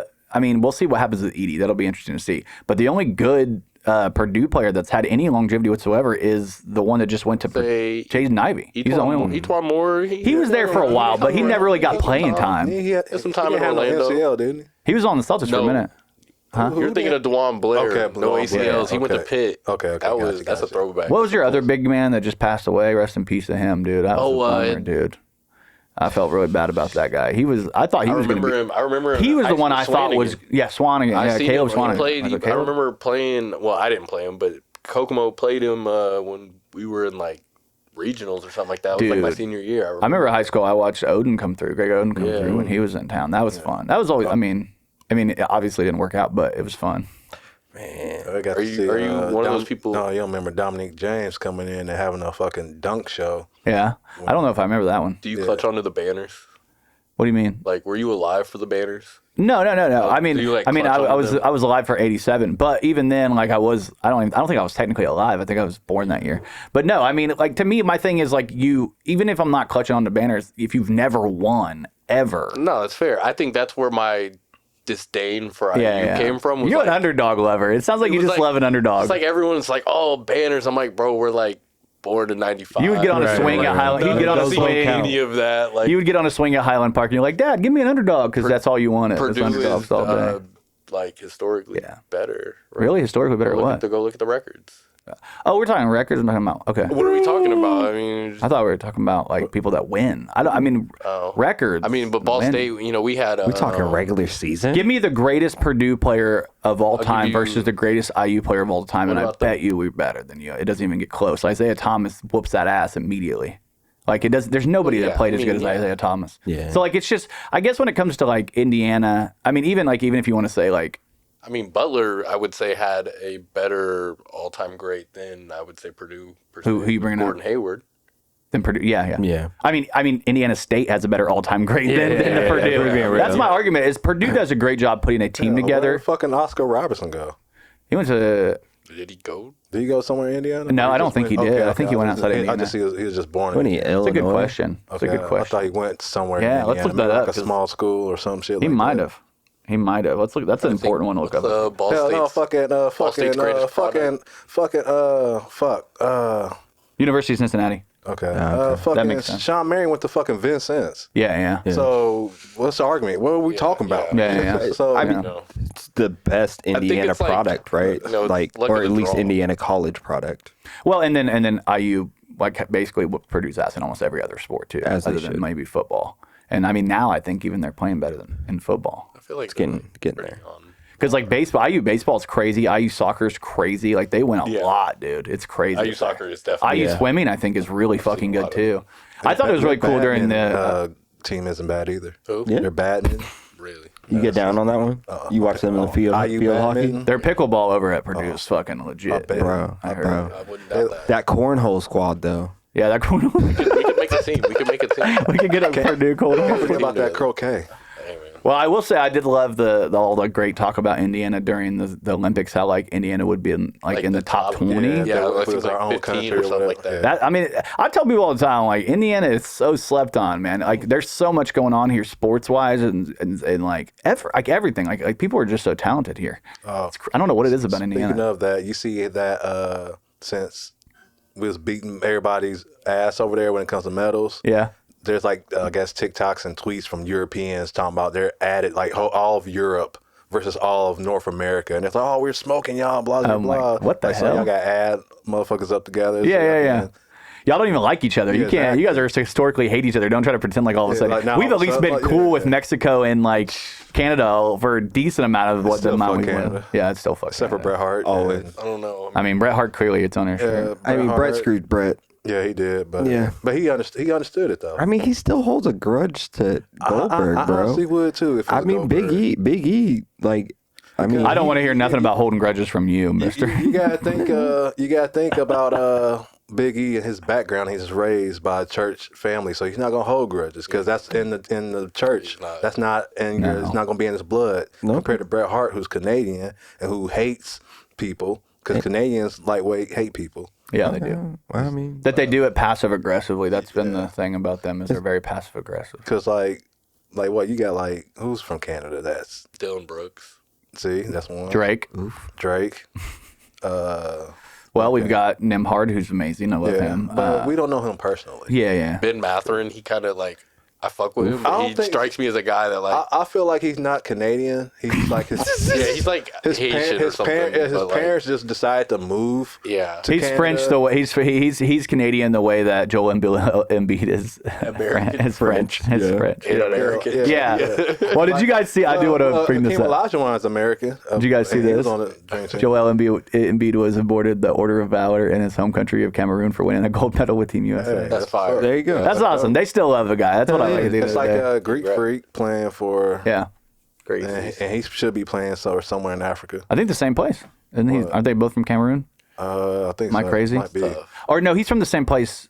He's not No, from he's from the Greece. same. He's Siakam's from Cameroon. yeah. Siakam's from Cameroon. Giannis is somewhat from the same tribe as Hakeem Olajuwon. Okay. It's like I remember reading a story about them too, and Yeah. there's somewhat tribes or whatever, or somewhat I don't know how they do shit over there. Yeah. with like blood ties or some shit, I guess, or Yeah. something like that. It ain't Mob like that. ties. It's like Family ties. it's some shit they do. Family Like matters. It's some shit they do. Like it's not blood, but you're it's Bloodline. Yeah. So you always gotta go back to wrestling. You guys, I'm so sick of this wrestling.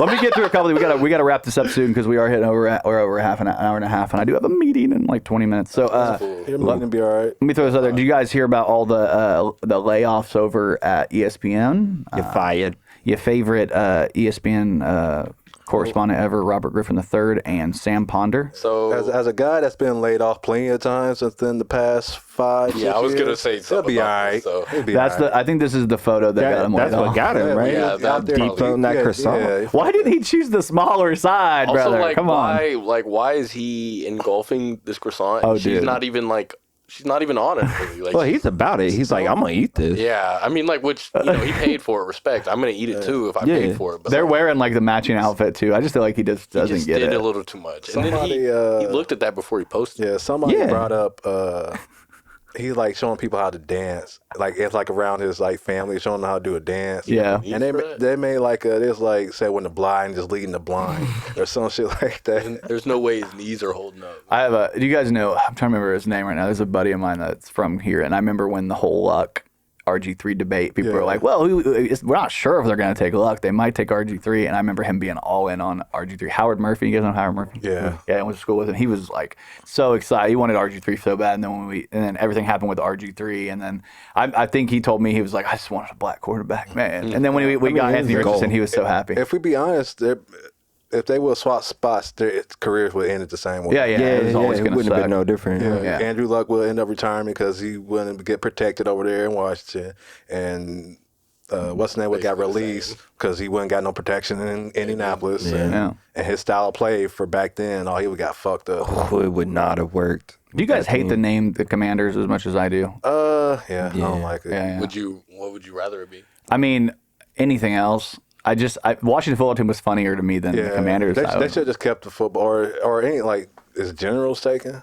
I think there was some type of issue with that one. It was like There was a Washington couple of football them. team was that like their attempt at like soccer. That was like the even FC better. thing, Honestly, like- that was good. They should- I Yeah, like I like the that. Washington football team. Yeah, because I wouldn't be mad at like teams adopting that style of branding. Like, Yeah. like all right, like soccer is like Indy FC, Indy Football Yeah. Club. Like I'm not mad at that sometimes because it's simple. It's just the city. But Quick shout out. it just wouldn't work for teams where they got cities that got like two teams like New Yeah. York and But that's not the case in Washington like that. Closest team they got is Baltimore. yeah. Honestly, I feel the same way.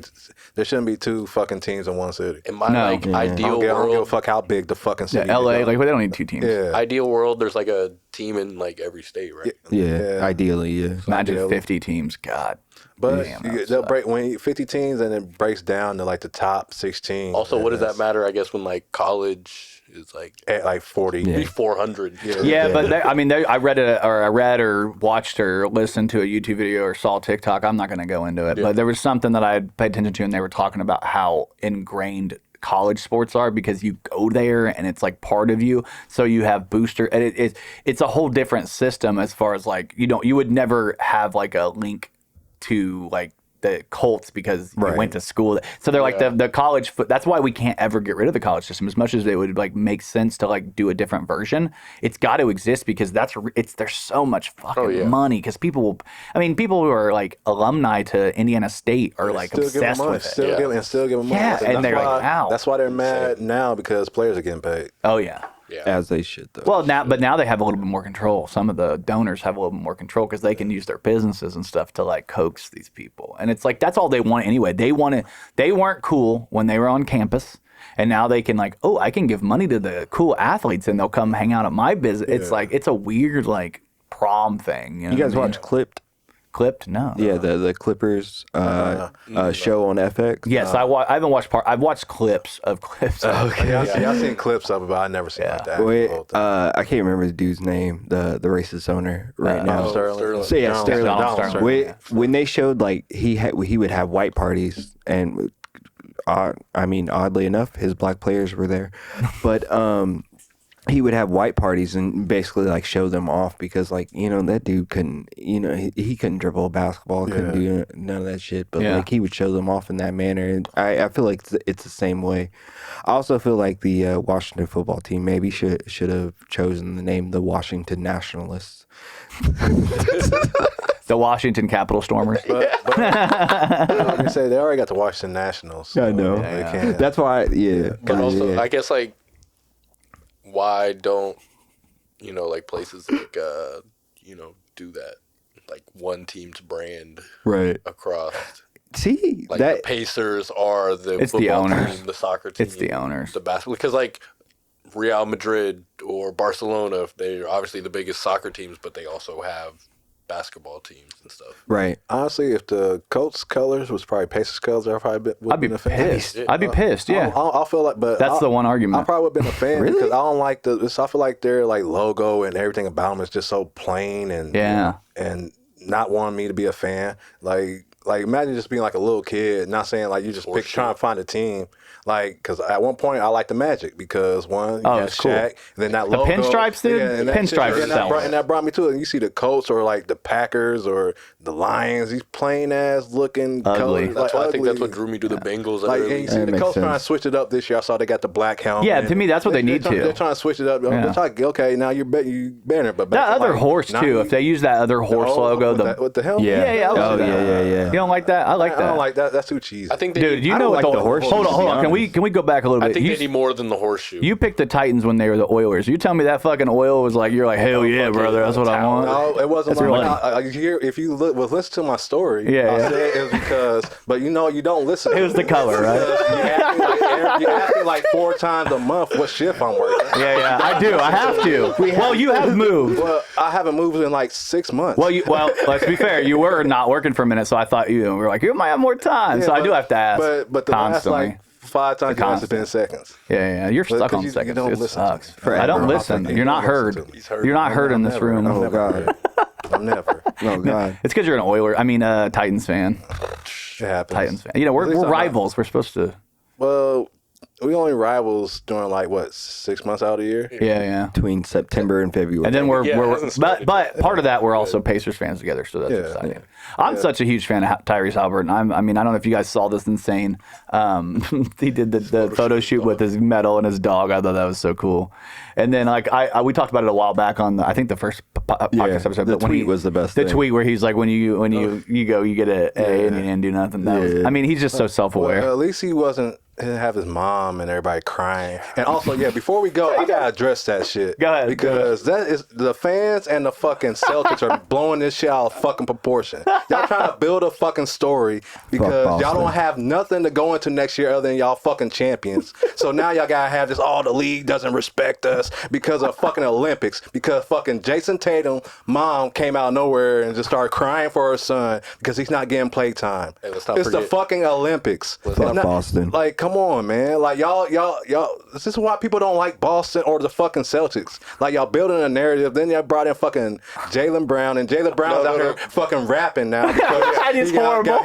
Like, come on. Just worry about y'all are fucking champions. Who gives a fuck about the fucking Olympics? They said Derek White to the Olympics. Jaylen Brown mad as hell.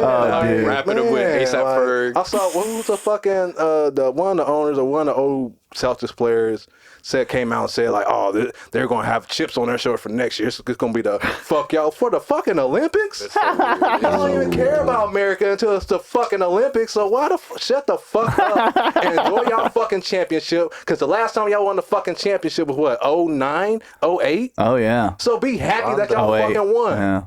Shit. Yeah. God damn. Like, take your dub. like like y'all so ungrateful and fucking racist up there. Man. God damn. I hate an Fuck entitled Boston. franchise. An entitled franchise, it's just so annoying. I got the most titles in the history of NBA, so that's why they're entitled. Who gives a come on, like I know. I've been so happy if the Pacers would have won a championship this year and Tyrese didn't play, and then I would.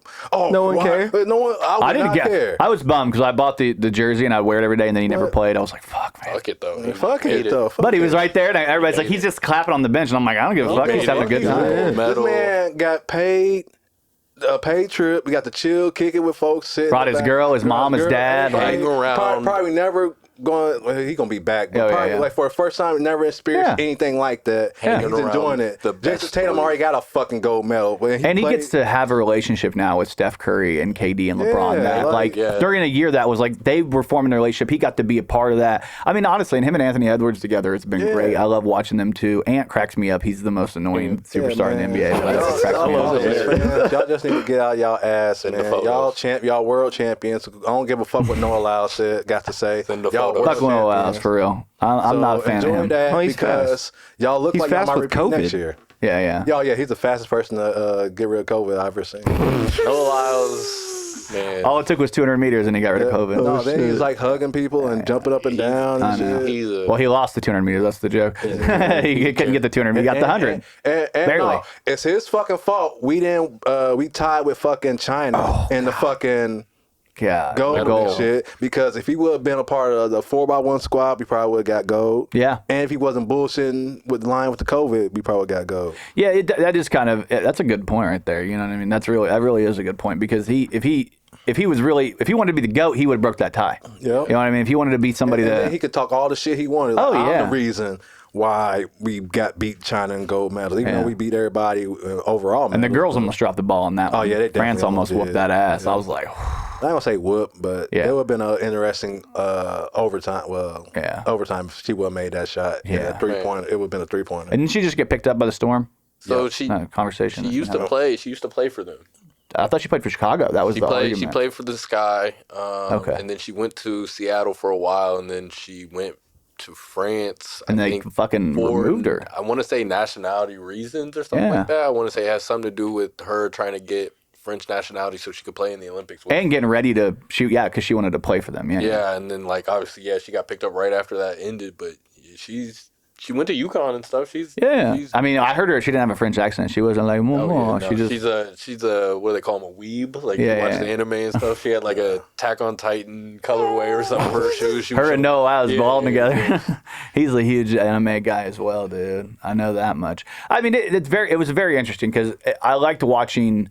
It put people in a precarious situation to have to defend America, like in a way, like defend our basketball players, which is great because it is hilarious because I mean, we've been good runners. Like we always have good runners. We always have good basketball team. We always have good swimmers. Those are we're always in our Olympic gymnastics. Yeah, those are the four. And during the Summer Olympics, I'm always thinking about those four. Everything else is shooting. Who gives a shit? Breakdancing is fucking crazy. I don't know what's going on. That's a whole different. That's not even a sport. They're not doing it again. Honestly, I gotta get this off too. That Karen ruined all that shit because I feel like it had potential. I just got like that, and there's I want to say some shit because people's I made a post about it, and people's well, blah blah. I want to comment on how I want to say, but I don't like comment on the internet like that because I can't really get my point across, so I can say it. Yeah, but when you're the head of something, you can appoint yourself to a position. So if I'm the head of the breakdancing committee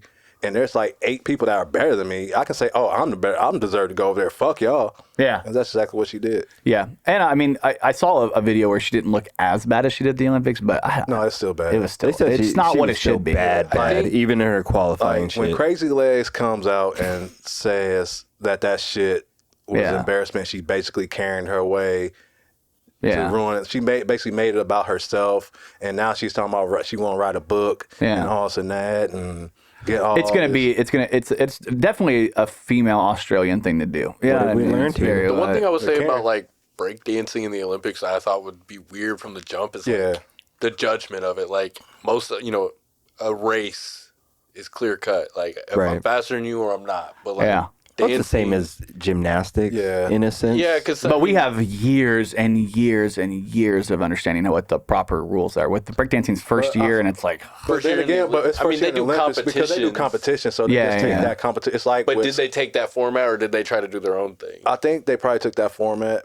But I don't know for sure. Yeah. But from what I was reading and all and that, it's basically just there's going off moves, kind of like with gymnastics. Yeah. You know, with Simone, she's out here making her own fucking moves, and you She has can't to really submit them and you shit. can't really like grade it off that. And that's just going off of like style and shit like that. And I know with like skateboarding, because hell, fucking Toronto, Canada won it. Yeah. I think So- skateboarding too is like one where it's like they say it's like a technical thing or something. Yeah. They're not looking for just going out there hitting certain moves when they do obviously other things throughout the year where the emphasis is definitely probably different. Let's be real. If it's not track and field, maybe swimming, basketball. Oh yeah, if it's not like a clear cut then they're winner, fake. They're fake medals. I don't know. They made a whole. I say my when it's all That's judgment, American centric. Pro wrestling is about to be in the Olympics. Yeah. Tell me how that works. They had a regular weapon. I was gonna say They have real wrestling in the Olympics. yeah. Boxing, they're removing boxing for next That's year. how Kurt Angle broke his freaking neck.